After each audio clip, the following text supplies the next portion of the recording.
प्यारे बहनों और भाइयों, मेरा नमस्कार स्वीकार हो। देखिए, आज हम ज्योतिष की श्रृंखला में बताएंगे कि चतुर्थ विषांश से शिक्षा प्राप्ति कैसे जानें। यानी हम जन्म कुंडली से शिक्षा के बारे में कैसे ज्ञान प्राप्त करें, इसके बारे में मैं बताऊंगा। इसको चतुर्थ विषांश कहते हैं, यानी विद्या और शिक्षा। यानी कुंडली से ज्ञात होता है कि व्यक्ति की शिक्षा के प्रति कितनी रुचि है, वह किस सीमा तक विद्या अध्ययन करेगा, वह किस प्रकार की शिक्षा ग्रहण करेगा। सामान्य शिक्षा, तकनीकी शिक्षा, वह शिक्षा क्षेत्र में नाम करेगा या रिसर्च में जाएगा, कम पढ़ा लिखा होगा या अनपढ़ होगा, इससे संबंधित मैं जानकारी आपको दे रहा हूँ। तो देखिए, चतुर्थ विषय कुंडली निकालने के लिए आपको, यानी कहने का मेरा मतलब ये है कि एक अंश और 15 कला का चतुर्थ विषांश होता है। एक यानी अंश और 15 कला का। तो देखिए, चतुर्थ विषांश लग्नेश कुंडली में लगन में बैठा हो, वह शुभ ग्रहों से युत या दृष्ट हो। यानी चतुर्थ विषांश लग्नेश कुंडली में लगन में बैठा हो और शुभ ग्रहों से युत या दृष्ट हो, तो व्यक्ति विद्या पाठी होता है। वह तब शिक्षा ग्रहण करता है, रिसर्च अर्थात शोध कार्य भी कर सकता है। अब दूसरा है, चतुर्थ विषांश लग्नेश पाप ग्रहों से युत या दृष्ट हो, तो व्यक्ति की शिक्षा में व्यवधान आ सकता है और शिक्षा अधूरी रह सकती है।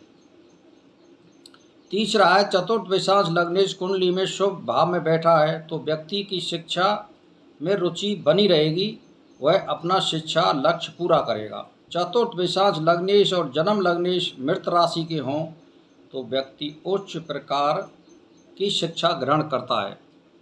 तो देखिए, ये जो चतुर्थ विषांश का जो मैंने आपके लिए बता रहा हूँ, इसमें आपको केवल मतलब चतुर्थ विषांश आजकल कंप्यूटर से निकल जाता है, ऐसी कोई बड़ी बात नहीं है, और उसका फलादेश करने में सरलता होती है। चतुर्थ विषांश लग्नेश और जन्म लग्नेश शत्रु राशि के हों, तो व्यक्ति की शिक्षा अधूरी रह जाती है, वह अल्प शिक्षित या अशिक्षित हो सकता है।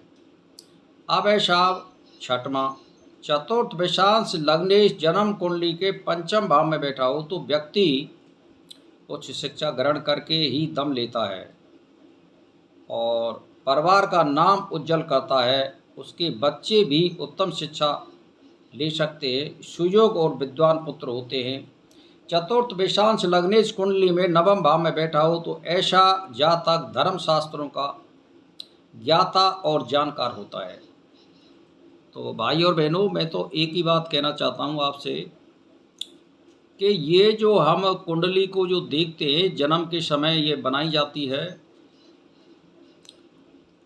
तो इसके आधार पर भविष्य करने का एक फॉर्मूला है कि आपने जो पिछले जन्म में कर्म किए हैं, उसी के आधार पर आपको जन्म तय होता है,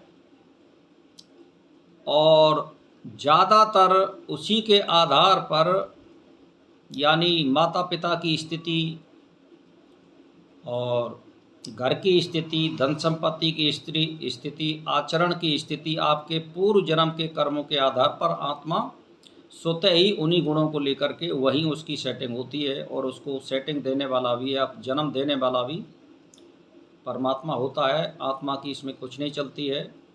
अब रही बात ऐसी कि वर्तमान में आप प्रबल कर्म करते हैं, शुभ कर्म, और प्रारब्ध में ऐसी कोई खराब बात आ रही है या कोई पाप आ रहा है फल देने के लिए, उसको वो दबा देगा और आपको उत्तम फल की प्राप्ति ज़्यादा नहीं तो कम तो अवश्य होगी। प्रबल पुरुषार्थ कमजोर पुरुषार्थ को दबा देता है, इसीलिए शुभ कर्म करने के लिए प्रयत्न पूर्वक, यत्न पूर्वक करने चाहिए। इसमें बिल्कुल आलस और टालम टोल नहीं होनी चाहिए। इसीलिए सुबह 3 बजे के लगभग उठना चाहिए एक आध घंटा घूम करके, स्नान दान करके और 2-4 आसन करके और परमात्मा का ध्यान और चिंतन करके 1 घंटा ये अपना रूटीन बनाना चाहिए और किसी ग्रंथ का अध्ययन करना चाहिए। और फिर अपने शाम को 4 बजे के बाद में अपने नेम टेम पे खड़े हो जाना चाहिए। जो नौकरी पेशा करने वाले हैं वो सुबह का नेम टेम तो अपने आराम से कर सकते हैं, टाइम पर समय से सोइए। और जो नौकरी करने वाले हैं वो शाम को यानी कम से कम 24 मिनट तो कर ही सकते हैं, सूर्योदय के 1 घंटा बाद और 1 घंटा पहले। अगर वो नेम निभाना चाहें तो सब कुछ कर सकते हैं। परमात्मा के लिए हाथ मुँह धो कर के भी शुद्धि हो जाती है। सुबह नहाना ज़रूरी होता है, तो वो आदमी अपने समय पर कहीं भी किसी भी स्थिति में वो अपना नेम टेम या परमात्मा का चिंतन 24 मिनट कर सकता है शाम को। और जो आदमी फ्री है वो कम से कम 1 घंटा ध्यान करे। तो भाई और बहनों, आज मैंने आपके लिए शिक्षा, विद्या और बुद्धि कैसे प्राप्त होती है कुंडली के माध्यम से, ये मैंने बताया। तो इसी के साथ मेरा नमस्कार स्वीकार।